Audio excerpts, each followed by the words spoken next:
വൈഫിനെ ഒരാൾ ഉപദ്രവിക്കാൻ വന്നാണ് കത്തിയും കൊണ്ട്. അപ്പം കുത്താനായിട്ട് വന്നു? അതെ. അപ്പം വൈഫിൻ്റെ കരച്ചിൽ കിട്ടാണ്ട് ഞാൻ ചെന്ന് വൈഫിനെ കിട്ടാണ്ട് കുത്ത് കിട്ടിയത് എൻ്റെ വയറിന് എൻ്റെ നെഞ്ചിനുമാണ്.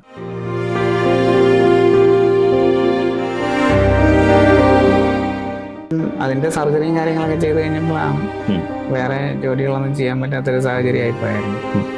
ആ സമയത്താണ് മോള് 3ാം ക്ലാസ്സിലാണ് പഠിക്കുന്നത്. 3ാം ക്ലാസ്സിലെ വെക്കേഷൻ സമയം പോലെയാണ് അവള് മൂത്താള് സഹായിക്കാൻ അവള് വകുപ്പുണ്ടാക്കാൻ തുടങ്ങിയത് ആ സമയം പോലെയാണ്.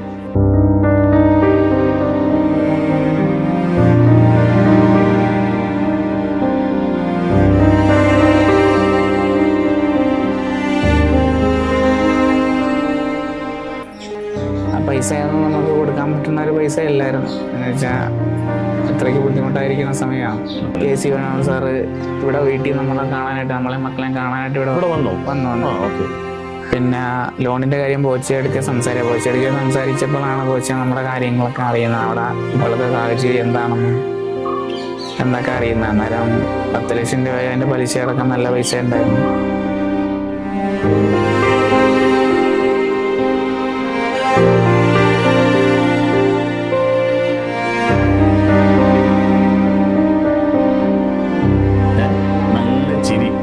ഐശ്വര്യമുള്ള 2 മുഖവും.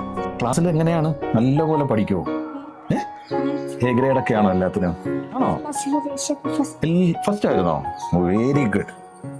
എന്തായിരുന്നു അങ്ങനെ തോന്നാനുള്ള ഒരു കാര്യം അച്ഛനെ ഹെൽപ്പ് ചെയ്യണമെന്ന്? വീട് പണി നടക്കണം. അപ്പൊ ആദ്യം എന്തായിരുന്നു പഠിച്ചത്? അച്ഛൻ ചെയ്യുന്നത് കണ്ടു പഠിച്ചതാണോ അതോ അച്ഛൻ മോക്ക് പറഞ്ഞു തന്നോ? കണ്ടുപഠിച്ചു.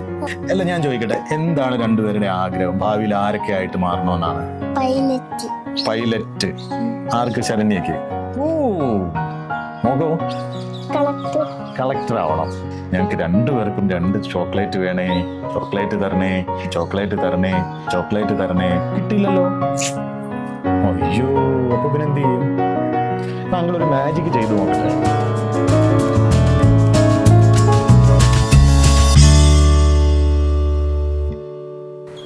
ഗൗരി, ശരണ്യ 5ാം ക്ലാസ്സിലും 2ാം ക്ലാസ്സിലും പഠിക്കുന്ന 2 പെൺകുട്ടികൾ.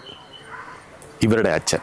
ഇങ്ങനെ 3 പേരെ കാണാൻ വേണ്ടിയിട്ടാണ് ഇന്ന് ഞാനിവിടെ എത്തിയിരിക്കുന്നത്. ഇത് ആലപ്പുഴ മുഹമ്മ എന്ന് പറയുന്ന സ്ഥലത്താണ്. അവരുടെ വീടാണ് ദേ ആ കാണുന്നത്. എന്നെ പ്രതീക്ഷിച്ച് അവരെല്ലാവരും അവിടെ ഇരിപ്പുണ്ട്.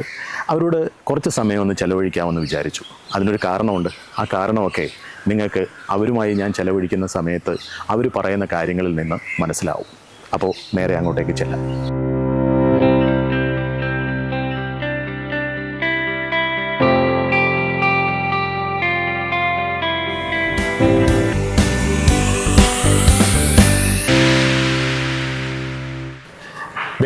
ഇതാണ് ഗവേഷ്, ഗൗരിയുടെയും ശരണ്യയുടെയും അച്ഛൻ. കുറച്ച് സമയം ഗവേഷിനോടൊപ്പം ഇരിക്കാം. ഗവേഷ്, നമസ്കാരം. നമസ്കാരം. ഇതൊരു വല്ലാത്ത ഒരു വ്യത്യസ്തമാർന്ന ഒരു പേരാണല്ലോ. ഗവേഷ്, എന്താണ് ഇങ്ങനെ ഒരു പേരിടാനുള്ള കാര്യം? അത് എൻ്റെ അപ്പച്ചിയുടെ പേരാണ്. അപ്പച്ചിക്ക് ഒരു പക്ഷേ ദീർഘവീക്ഷണം ഉണ്ടായിരുന്നിരിക്കാം, ഗവേഷ് ഒരു ഗവേഷകനായി മാറും എന്നുള്ളത്. ചെറിയ തരത്തിൽ അങ്ങനെ ഗവേഷണമൊക്കെ നടത്തിയിട്ടുണ്ടല്ലോ അല്ലേ, ബൾബിന്റെ കാര്യത്തിൽ അല്ലേ? അപ്പൊ അപ്പച്ചിക്ക് നല്ലൊരു ദീർഘവീക്ഷണം ഉണ്ടായിരുന്നു, അതുകൊണ്ടായിരിക്കാം അല്ലേ? ചോദിച്ചിട്ടുണ്ടോ എപ്പോഴെങ്കിലും ഗവേഷ് എന്നുള്ള ഒരു പേരിടാനുള്ള കാര്യം എന്താന്ന്? ഇല്ല, ഞാൻ ചോദിച്ചിട്ടില്ല. ഗവേഷനെ കുറിച്ച് കുറേ ഏറെ വിശേഷങ്ങൾ ഞാൻ അറിഞ്ഞു. ഒപ്പം മക്കളുടെ കാര്യങ്ങളും ഒക്കെ അറിഞ്ഞു. അതിപ്പോഴൊന്നും അല്ല, കുറേ കാലത്തിന് മുമ്പേ അറിഞ്ഞതാണ്. അപ്പോൾ ഈ അടുത്ത സമയത്ത് മാതൃഭൂമി ന്യൂസ് അവരുടെ ന്യൂസുകൾ ഒന്നിട്ടപ്പോൾ അത് വീണ്ടും എനിക്ക് കാണാനിടയായി. അപ്പോൾ പിന്നെ ഞാൻ വിചാരിച്ചു ഇനി ഒട്ടും താമസിപ്പിക്കേണ്ട, ഇവരെ ഒന്ന് നേരിട്ട് കാണാം. അങ്ങനെ ഒരു ആഗ്രഹമായിട്ടാണ് ഞാൻ വന്നത്. എന്തായാലും വളരെ അനുഗ്രഹീതനായ ഒരു അച്ഛൻ തന്നെയാണ് ഗവേഷ്. കാരണം ഈ ചെറുപ്രായത്തിൽ ഈ മക്കള് അച്ഛന് വേണ്ടിയിട്ട്, കുടുംബത്തിൻ്റെ ഈ സാഹചര്യത്തെ മറികടക്കാൻ വേണ്ടിയിട്ട് അവർ അച്ഛനെ സഹായിക്കാനായി കടന്നു വരുന്നു. അത് തികച്ചും മാതൃകാപരമായ ഒരു കാര്യമാണ്. തികച്ചും മാതൃകാപരമായ 2 മക്കൾ തന്നെയാണ് അവർ 2 പേരും. ആദ്യം ഗൗരിയാണ് ബൾബുണ്ടാക്കാനായിട്ട് അച്ഛനെ സഹായിക്കാനായിട്ട് എത്തിയത്. പിന്നീട് ഇപ്പോൾ ശരണ്യയും ചെറിയ രീതിയിലൊക്കെ സഹായിച്ചു തുടങ്ങുന്നുണ്ട്. അതിലേക്കൊക്കെ വരുന്നതിന് മുമ്പ് ഗവേഷ്, ഞാൻ ചോദിക്കട്ടെ, എന്തായിരുന്നു ഗവേഷിൻ്റെ ജീവിതത്തിൽ സംഭവിച്ചത്? ഞാൻ ഇലക്ട്രിക്കൽ വർക്ക് തന്നെയാണ് ഞാൻ ചെയ്തുകൊണ്ടിരുന്നത്. പിന്നെ നമ്മൾ താമസിച്ചിരുന്നത് വേമ്പനാട് കായലിൻ്റെ തീരത്തായിരുന്നു. അപ്പോൾ കായലിലെ പണികൾക്കുമൊക്കെ പോകുമായിരുന്നു. അപ്പോൾ എനിക്കൊരു സർജറി നേരത്തെ കഴിഞ്ഞിട്ടുണ്ടായിരുന്നു. അത് വേറെ ഒന്നുമല്ല, എൻ്റെ വൈഫിനെ ഒരാൾ ഉപദ്രവിക്കാൻ വന്നാണ് കത്തിയും കൊണ്ട്. അപ്പം കുത്താനായിട്ട് വന്നു? അതെ. ഓ. അപ്പം വൈഫിൻ്റെ കരച്ചിൽ കിട്ടാണ്ട് ഞാൻ ചെന്ന് വൈഫിനെ കിട്ടാണ്ട് കുത്ത് കിട്ടിയത് എൻ്റെ വയറിന് എൻ്റെ നെഞ്ചിനുമാണ്. ആഹാ. എന്തായിരുന്നു അയാളുടെ ഉദ്ദേശം? മോഷണമായിരുന്നു അതോ വേറെ എന്തെങ്കിലും മുൻവൈരാഗ്യം? അത് എന്തോ സ്ത്രീകൾ തമ്മിൽ എന്തോ സംസാരിച്ചതിൻ്റെ പക തീർക്കാനായിട്ട് വന്നതാണ്. അപ്പൊ അദ്ദേഹത്തെ നിങ്ങൾക്ക് അറിയായിരുന്നു? ആ കുത്താൻ വന്ന ആൾ അറിയാവുന്ന. പിന്നെ എന്നാലും അതിൻ്റെ സർജറിയും കാര്യങ്ങളൊക്കെ ചെയ്ത് കഴിഞ്ഞപ്പോഴാണ് വേറെ ജോലികളൊന്നും ചെയ്യാൻ പറ്റാത്തൊരു സാഹചര്യം ആയിപ്പോയായിരുന്നു.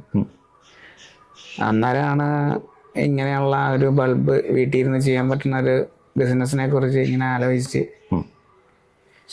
ഒരു മുദ്രയുടെ ഒരു ലോണൊക്കെ എടുത്തിട്ടാണ് ഇത് തുടങ്ങണേ. ഇത് തുടങ്ങി കുറേ നാൾ കഴിഞ്ഞിട്ട് പിന്നെയും ആ നേരത്തെ ആ കുത്തുമായിട്ട് ബന്ധപ്പെട്ട് സർജറി ചെയ്തതിൻ്റെ പിന്നെയും കുറേ നാൾ റെസ്റ്റ് എടുക്കേണ്ടി വന്നു.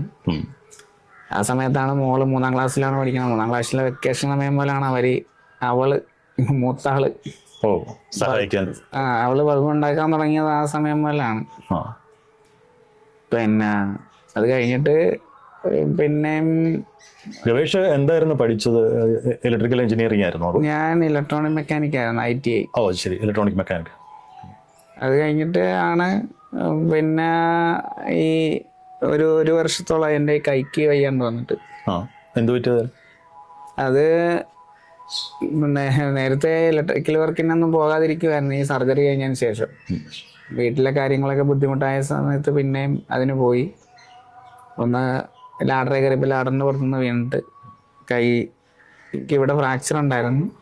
പിന്നെ ഇപ്പം ചേർത്തല താലൂക്ക് ഹോസ്പിറ്റലിലും പിന്നെ കോട്ടയം മെഡിക്കൽ കോളേജിലും ഒക്കെ ആയിട്ടായിരുന്നു ഇതിൻ്റെ ട്രീറ്റ്മെൻറ്റൊക്കെ നടന്നത്. അന്നേരം ഇപ്പം ലെഗമെൻറ്റ് റീകൺസ്ട്രക്ട് ചെയ്യണമെന്നാണ് പറഞ്ഞിരിക്കുന്നത് ഇവിടുത്തെ. അപ്പോൾ അത് മെഡിക്കൽ കോളേജ് ഹോസ്പിറ്റലൊന്നും അതിനുള്ള സംവിധാനം ഇല്ല. അന്നേരം ബിലീവേഴ്സ് ഹോസ്പിറ്റലിലാണ് അതിനുള്ള തിരക്കാൻ പറഞ്ഞിട്ട് അവിടെ തിരക്കി കഴിഞ്ഞപ്പോൾ ആ പൈസയൊന്നും നമുക്ക് കൊടുക്കാൻ പറ്റുന്ന ഒരു പൈസ അല്ലായിരുന്നു. എന്ന് വെച്ചാൽ അത്രയ്ക്ക് ബുദ്ധിമുട്ടായിരിക്കുന്ന സമയമാണ്. അങ്ങനെ ഇരിക്കുമ്പോൾ നമ്മുടെ വാർത്തകളും മക്കൾ ബൾബുണ്ടാക്കണ വീഡിയോകളൊക്കെ കണ്ടിട്ടാണ് നമ്മുടെ Alappuzha MP KC Venugopal sir ഇവിടെ വീട്ടിൽ നമ്മളെ കാണാനായിട്ട്, നമ്മളെ മക്കളെയും കാണാനായിട്ട് ഇവിടെ വന്നു. അപ്പൊ ഒരു 3 വർഷമായിട്ട് നമ്മൾ പെരപണി അവിടെ ചെയ്തിട്ടിരുന്നത് 3 വർഷമായിട്ട് മുടങ്ങിക്കിടക്കുമായിരുന്നു. അപ്പൊ ആ പെരപണിക്ക് വേണ്ടിയിട്ട് ലോൺ എടുത്തിട്ടുണ്ടായിരുന്നു. നമ്മുടെ ബോച്ചയുടെ പലങ്കര കടി സൊസൈറ്റിയിൽ നിന്നായിരുന്നു ലോൺ എടുത്തിരുന്നത്. അപ്പൊ അതിന്റെ ജപ്തി നോട്ടീസൊക്കെ ആയിരിക്കുമായിരുന്നു.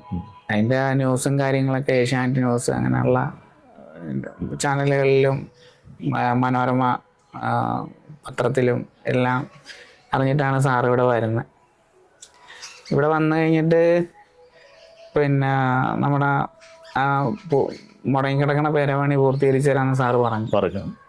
പിന്നെ ലോണിൻ്റെ കാര്യം ബോച്ചയെടുക്കെ സംസാരിച്ചപ്പോഴാണ് ബോച്ച നമ്മുടെ കാര്യങ്ങളൊക്കെ അറിയുന്നത്, അവിടെ ഇപ്പോഴത്തെ സാഹചര്യം എന്താണെന്നും എന്നൊക്കെ അറിയുന്നത്. അന്നേരം 10 ലക്ഷം രൂപ അതിൻ്റെ പലിശ അടക്കം നല്ല പൈസ ഉണ്ടായിരുന്നു. അത് റൈറ്റ് ഓഫ് ചെയ്യണമെന്ന് അവിടുന്ന് വിളിച്ച് നമ്മുടെയൊക്കെ പറഞ്ഞു. പിന്നെ എൻ്റെ കൈയുടെ സർജറിയുടെ കാര്യം KC വേണുഗോപാൽ സാറ് ബിലീവേഴ്സിൽ സംസാരിച്ചത് ചെയ്യിപ്പിച്ചു തരാമെന്ന്. എന്തായാലും ആ ഒരു കടം സോൾവ് ചെയ്തു. അതെ. പിന്നെ 10 ലക്ഷം രൂപയ്ക്ക് മുകളിലുണ്ടായിരുന്നു. അതെ, 10 ലക്ഷം രൂപയുള്ള അതിൻ്റെ മുതൽ തന്നെ ഉണ്ടായിരുന്നു. പിന്നെ അതിന്റെ പലിശ, ഇൻട്രസ്റ്റ്, 1 വർഷത്തെ പലിശ നല്ല എമൗണ്ട് വരുമായിരുന്നു. അത് പിന്നെ ജപ്തി നോട്ടീസ് അയക്കുന്ന സമയത്താണ് നമ്മുടെ ഈ വാർത്തകളൊക്കെ, അതിന് മുമ്പ് വലിയ വാർത്തകളൊക്കെ വരുന്നുണ്ടായിരുന്നു. അപ്പം അതൊന്നും ബോച്ചയുടെ ശ്രദ്ധയിൽപ്പെട്ടിട്ടില്ലായിരുന്നു. അപ്പോൾ KC സാർ ഇടപെട്ട് പറഞ്ഞു കഴിഞ്ഞപ്പോഴാണ് അതൊക്കെ ശ്രദ്ധിക്കണം. അപ്പോൾ അത് എഴുതിത്തള്ളുവാണെന്ന് നമ്മളെ വിളിച്ച് പറഞ്ഞു. പിന്നെ KC സാറ് തന്നെ നമ്മുടെ വീട് പണി പൂർത്തീകരിച്ച് തന്നെ കാര്യം പറഞ്ഞിട്ടുണ്ടായിരുന്നു. അപ്പോൾ അത് പിന്നെ പണി തുടങ്ങിയത്, വീട് പണി പൂർത്തീകരിക്കുന്നതിനാണ് പണി തുടങ്ങി. അതെ, ഏകദേശം തീരാറായി. അതെ. അപ്പൊ കൈയുടെ സർജറിയുടെ കാര്യം ഇനി ഇവിടെ അടുത്ത് തന്നെയാണോ? ഈ വീട് കുറച്ച് പോണം അങ്ങോട്ട്. അന്നേരം ഇതിപ്പോ നിങ്ങൾ വാടക വീട്ടില? ഇവിടെ ഇപ്പൊ 3 വർഷം കഴിഞ്ഞു വാടകയ്ക്ക് താമസിക്കുന്നത്. ശരി. ഇപ്പൊ ആരൊക്കെ ഉണ്ട് കൂടെ? ഞാനും എൻ്റെ അമ്മയും മക്കളും മാത്രമായിരുന്നു. പിന്നെ അച്ഛൻ മരിച്ചു പോയി അല്ലേ? അച്ഛൻ മരിച്ചിട്ട് ഇപ്പൊ 2 വർഷമായി. ഇവിടെ വന്നതിന് ശേഷമാണ് അച്ഛൻ മരിച്ചത്. അച്ഛന്റെ ചികിത്സയ്ക്കും കുറേയേറെ പണമായി. അതെ, ആ വീട് പണിക്ക് വെച്ചിരുന്ന പൈസയൊക്കെ അച്ഛൻ്റെ ചികിത്സയ്ക്ക് വേണ്ടിയിട്ടാണ്. അച്ഛന് സഹകര ഹോസ്പിറ്റലിലായിരുന്നു ആലപ്പുഴ. അങ്ങനെയാണ് ഈ ബാധ്യത വരുന്നത്. വീട് പണിക്കായിട്ട് അതെ, എന്താണെന്ന് വെച്ചാൽ എനിക്ക് വയ്യാണ്ടിരിക്കുന്ന സമയത്താണ് അച്ഛനും വയ്യാണ്ട് വരുന്നത്. അപ്പൊ ആ കയ്യിലുണ്ടായിരുന്ന കടം മേടിച്ചതും ആ ലോണിന്റെ പെരപണിക്ക് വെച്ചിരുന്ന പൈസ എല്ലാം കൂടെ എടുത്തിട്ട് അച്ഛന് 5-6 ലക്ഷം രൂപയ്ക്ക് മേളിൽ അച്ഛന് വേണ്ടിയിട്ടായി. അച്ഛനെ തിരിച്ചു കിട്ടിയില്ല. പക്ഷേ അങ്ങനെയാണ് ആ കടവ അത് 1 വർഷമായിട്ട് മുടങ്ങി പോയത്. അപ്പൊ അതിൽ നിന്നൊക്കെ ഇപ്പൊ ഒരു ആശ്വാസമായി ഇപ്പൊ അത്. അതെ, എന്തായാലും ബാധ്യതകൾ ഒരു ഒതുക്കി തീർത്തു. അതെ അല്ലെ.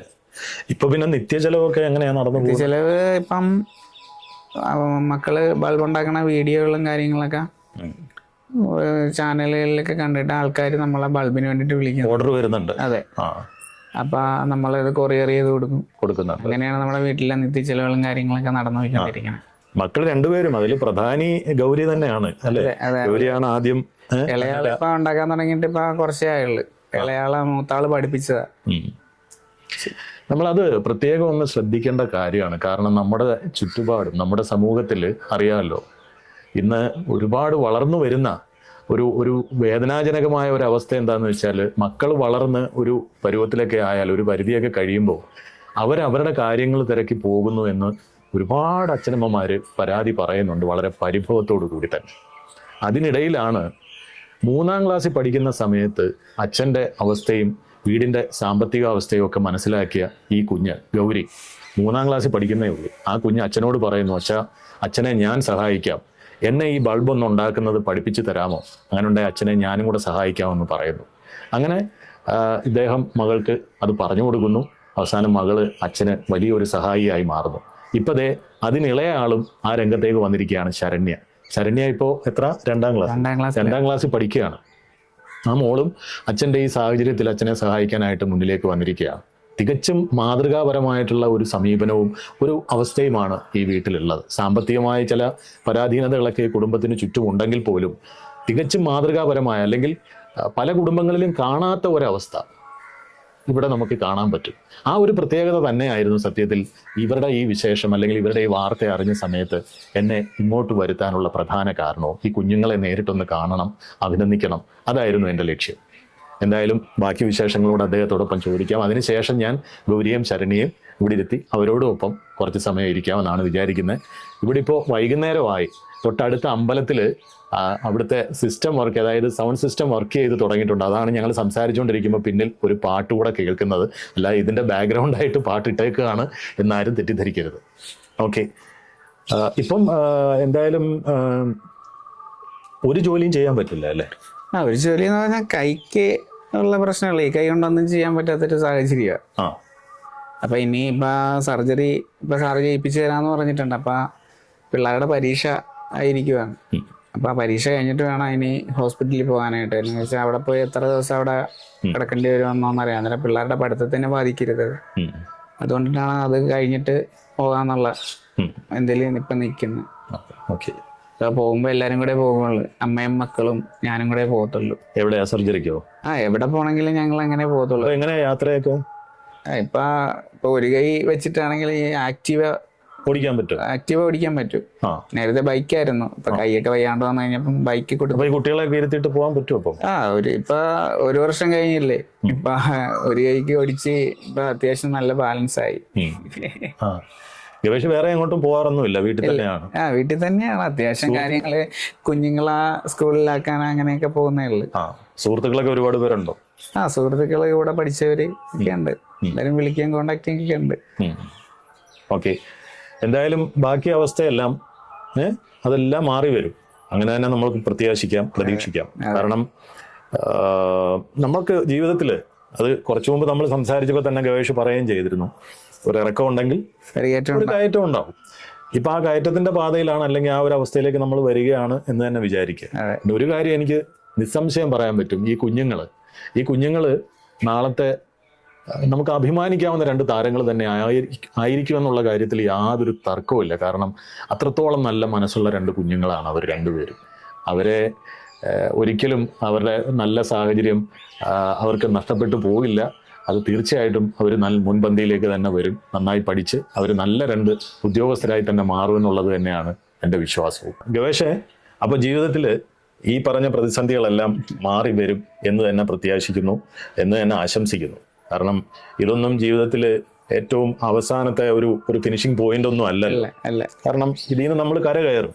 ഒരു കരകയറ്റത്തിന്റെ ഒരു പാതയിലാണ് ഇപ്പോഴുള്ളത്. നമുക്കൊരു വീഴ്ച വന്നപ്പം ഈ നാട്ടുകാരും മറ്റു പലരും നമ്മളെ സഹായിക്കാൻ എത്തിയില്ല. ഒരു വലിയ ബാധ്യത തന്നെ നമുക്ക് തീർന്നു കിട്ടിയില്ല. ഇനി ഈ കുഞ്ഞുങ്ങൾ തീർച്ചയായിട്ടും സഹായത്തിനായിട്ടുണ്ടാവും. അവർ എപ്പോഴും നമ്മുടെ കൂടെ ഒരു തുണയായി തന്നെ ഉണ്ടാവും. അവർക്ക് നല്ലൊരു ഭാവി ജീവിതം ഉണ്ടാവും എന്നുള്ള കാര്യത്തിൽ യാതൊരു സംശയവും വേണ്ട. കുറച്ച് സമയം എനിക്ക് അവരോടൊപ്പം ഇരിക്കാൻ വേണം. ഓക്കെ, ശരി, താങ്ക് യു.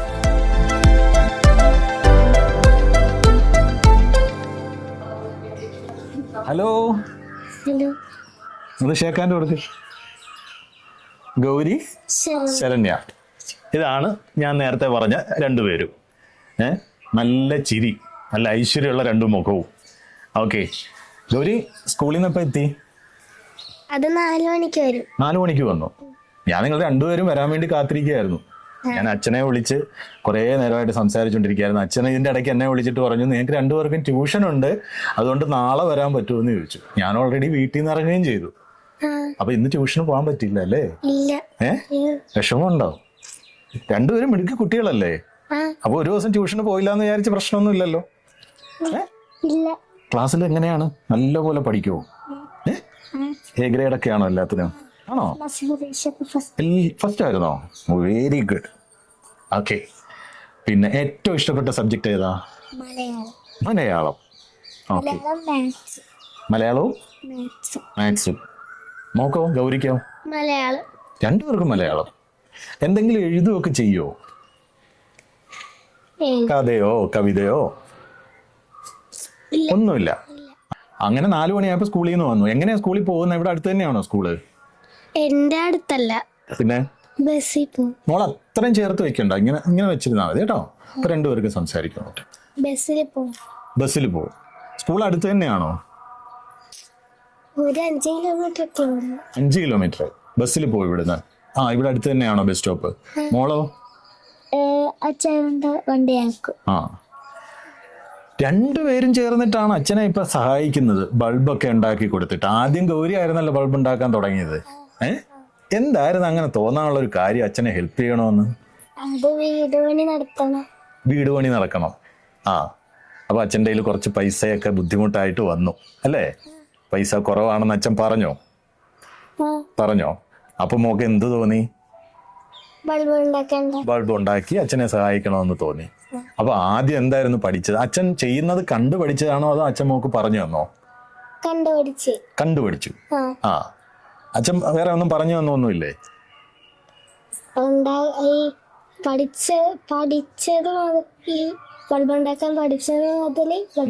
പഠിപ്പിച്ചു തന്നു. പേടിയൊന്നും തോന്നിയില്ലേ? അത് കറണ്ടൊക്കെ അല്ലേ, ഇലക്ട്രിക് ഒക്കെ അല്ലേ? പേടിയില്ല. ഓക്കെ, അതെല്ലാം നോക്കിയും കണ്ടും തന്നെയാണ് ചെയ്യുന്നത്. ആദ്യം ഉണ്ടാക്കിയ ബൾബ് ഇപ്പോഴും കയ്യിലുണ്ടോ അതോ ആർക്കെങ്കിലും കൊടുത്തോ? കൊടുത്ത്. ആദ്യം ഉണ്ടാക്കിയ ബൾബ് കൈ വെക്കണ്ടല്ലായിരുന്നോ? നമ്മൾ ആദ്യമായിട്ട് ഉണ്ടാക്കിയ ബൾബല്ലേ, അതെപ്പോഴും സൂക്ഷിച്ചു വെക്കണ്ടല്ലേ? സാരമില്ല, പോട്ടെ. മോളോ എത്ര ബൾബ് ഉണ്ടാക്കി ഇതുവരെ? 6-7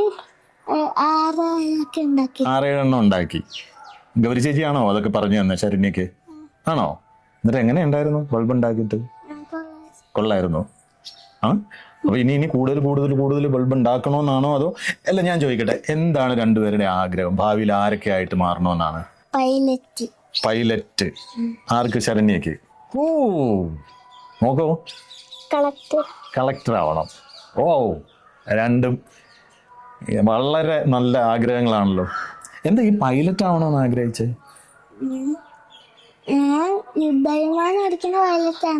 യുദ്ധവിമാനം ഓടിക്കുന്നത്? ആ പൈലറ്റാണോ ആവണ്ടേ? ഫോഴ്സിലുള്ള പൈലറ്റ്? ഓക്കെ. അതെന്താ അങ്ങനെ ഒരു പൈലറ്റ് ആവണമെന്ന് ആഗ്രഹം? ആഗ്രഹം. ഓക്കെ, കുഴപ്പമില്ല, നല്ല ഫീൽഡാ അത്. ഒരുപാട് ധൈര്യമൊക്കെ വേണം അതിന്. യുദ്ധം ചെയ്യാൻ പോകുമ്പോഴൊക്കെ ആ ഫ്ലൈറ്റും കൊണ്ടൊക്കെ പോകണം. നല്ല മനസ്സ് വേണം അതിന്. ആ മനസ്സൊക്കെ ഉണ്ടോ? ധൈര്യമൊക്കെ ഉണ്ടോ? ആണോ? ഓക്കെ. ഗൗരിക്ക് കളക്ടർ ആവണം. അതെന്താ അങ്ങനെ ആവണമെന്ന് ആരെങ്കിലും മനസ്സിലുണ്ടോ? ഇല്ല.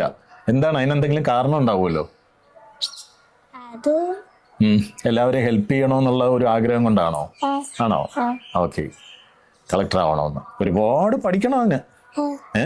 ഇപ്പോഴേ വിചാരിച്ചു കഴിഞ്ഞാൽ തീർച്ചയായിട്ടും കളക്ടർ ആവാം.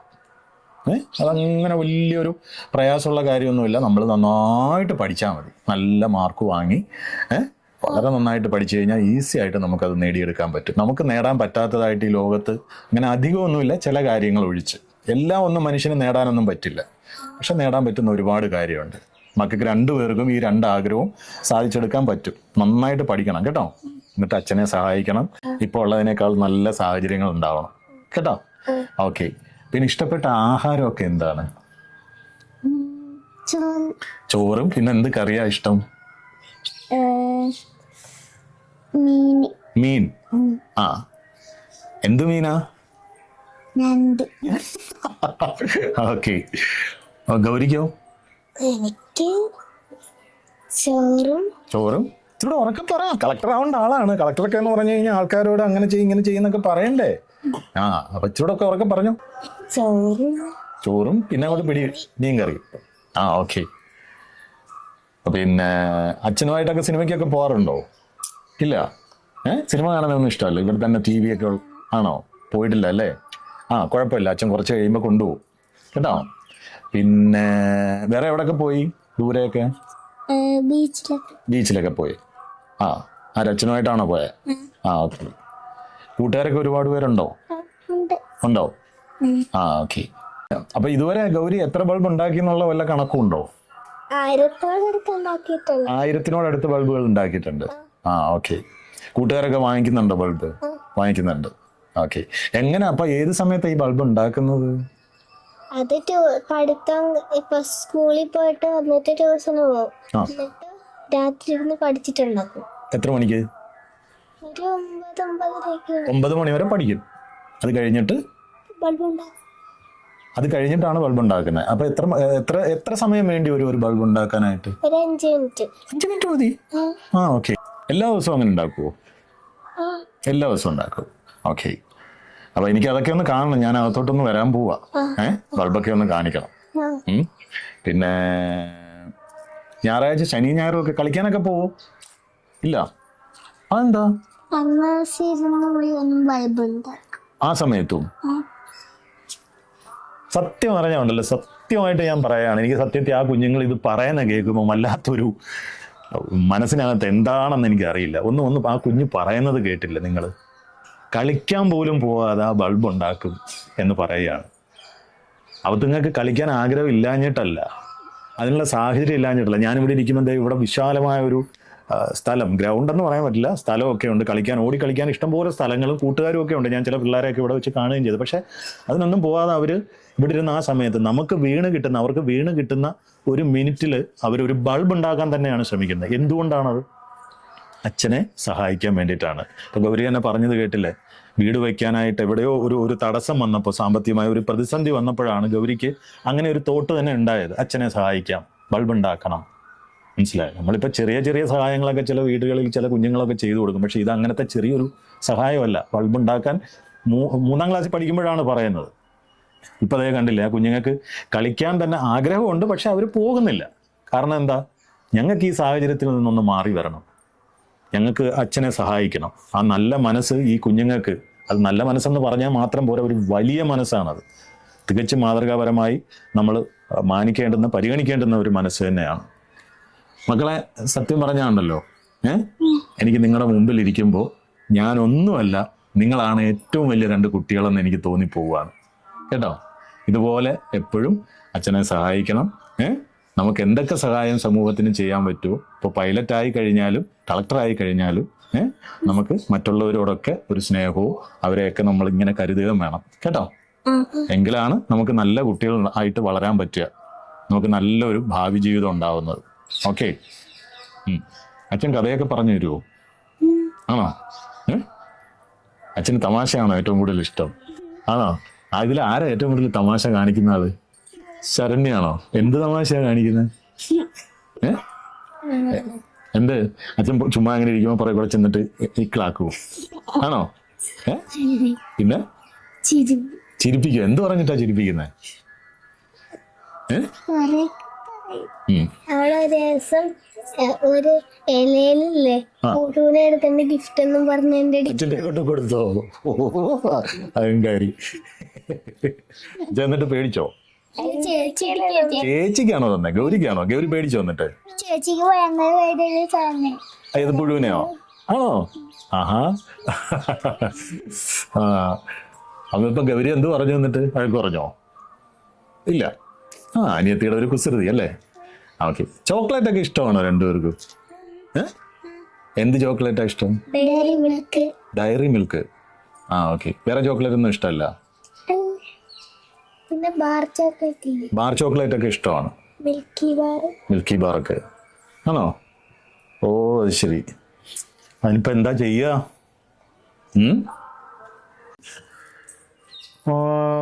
ഒരു കാര്യം ചെയ്യാം, നമുക്കൊന്ന് ശ്രമിച്ചു നോക്കാം. ഓക്കെ, അങ്കിൾ പറയുന്ന പോലെ കേൾക്കാവോ? അങ്കിൾ പറയുന്ന പോലെ ചെയ്യാവോ? ഓക്കെ, എന്നാ രണ്ടുപേരും കണ്ണടച്ചിരുന്നേ. ഓക്കെ, എന്നിട്ട് മനസ്സിൽ നന്നായിട്ട് വളരെ ആത്മാർത്ഥമായിട്ട് ആഗ്രഹിക്കണം, ഞങ്ങൾക്ക് രണ്ടുപേർക്കും 2 ചോക്ലേറ്റ് വേണേ, ഞങ്ങൾക്ക് രണ്ടുപേർക്കും നല്ല 2 ചോക്ലേറ്റ് വേണേ, ഞങ്ങൾക്ക് രണ്ടുപേർക്കും 2 ചോക്ലേറ്റ് വേണേ, ചോക്ലേറ്റ് തരണേ, ചോക്ലേറ്റ് തരണേ, ചോക്ലേറ്റ് തരണേ, ചോക്ലേറ്റ് തരണേ. കണ്ണു തുറന്നു. പ്രാർത്ഥിച്ചോ? നന്നായിട്ട് പ്രാർത്ഥിച്ചു. പക്ഷെ കിട്ടിയില്ലല്ലോ, ഇവിടെ ചോക്ലേറ്റ് ഒന്നും വീണില്ലല്ലോ. അപ്പൊ നന്നായിട്ട് പ്രാർത്ഥിച്ചില്ല. പ്രാർത്ഥിച്ചോ? എന്നിട്ട് നന്നായിട്ട് കിട്ടിയില്ലേ? ആ മൈക്ക് നന്നായിട്ട് പിടിച്ചോ? കിട്ടിയില്ലല്ലോ. അയ്യോ, അപ്പൊ പിന്നെ എന്ത് ചെയ്യും? താങ്കളൊരു മാജിക് ചെയ്തു നോക്കട്ടെ.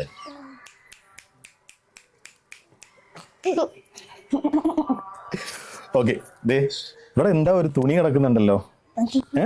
നമുക്ക് ചുമ്മാ അതൊന്ന് എടുത്തു നോക്കാം.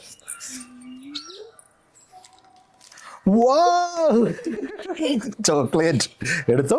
അങ്കിൾ എടുത്തുതരാം. ഓക്കെ, കളിപ്പിക്കൽ മാജിക് ആണ് അല്ലേ? രണ്ടുപേർക്ക് മനസ്സിലായല്ലോ അങ്കിൾ നേരത്തെ ഇവിടെ കൊണ്ടുവച്ചതാണെന്ന് അല്ലേ? എങ്കിലും ഇഷ്ടമായോ? ഇത് അങ്കിളിന്റെ ഒരു കുഞ്ഞു സമ്മാനം. എനിക്കറിയില്ലായിരുന്നു രണ്ടുപേർക്കും ചോക്ലേറ്റ് അത്ര ഇഷ്ടമാണെന്നൊന്നും, പക്ഷെ എങ്കിലും ഞാൻ വാങ്ങി കൈവച്ചു. ഓക്കെ, നിങ്ങൾ ഇനി വരുമ്പോൾ രണ്ടുപേർക്കും നല്ല 2 സമ്മാനങ്ങൾ കൊണ്ടുവരാം കേട്ടോ. ഇനി നിങ്ങളുടെ ബൾബൊക്കെ ഉണ്ടാക്കുന്നതൊക്കെ ഒന്ന് കാണണം. നോക്കട്ടെ കേട്ടോ. നമുക്ക് അകത്തേക്ക് പോയാലോ? ശരി, ചോക്ലേറ്റ് കഴിച്ചോ, എന്നിട്ട് അങ്ങോട്ട് പോവാം കേട്ടോ. അപ്പൊ രണ്ടുപേർക്കും നല്ല ഫ്യൂച്ചർ ഉണ്ടാവട്ടെ കേട്ടോ. അച്ഛനെ സഹായിക്കാവുന്ന പറ്റുന്നിടത്തോളം സഹായിക്കണം കേട്ടോ. ഓക്കെ, ശരി.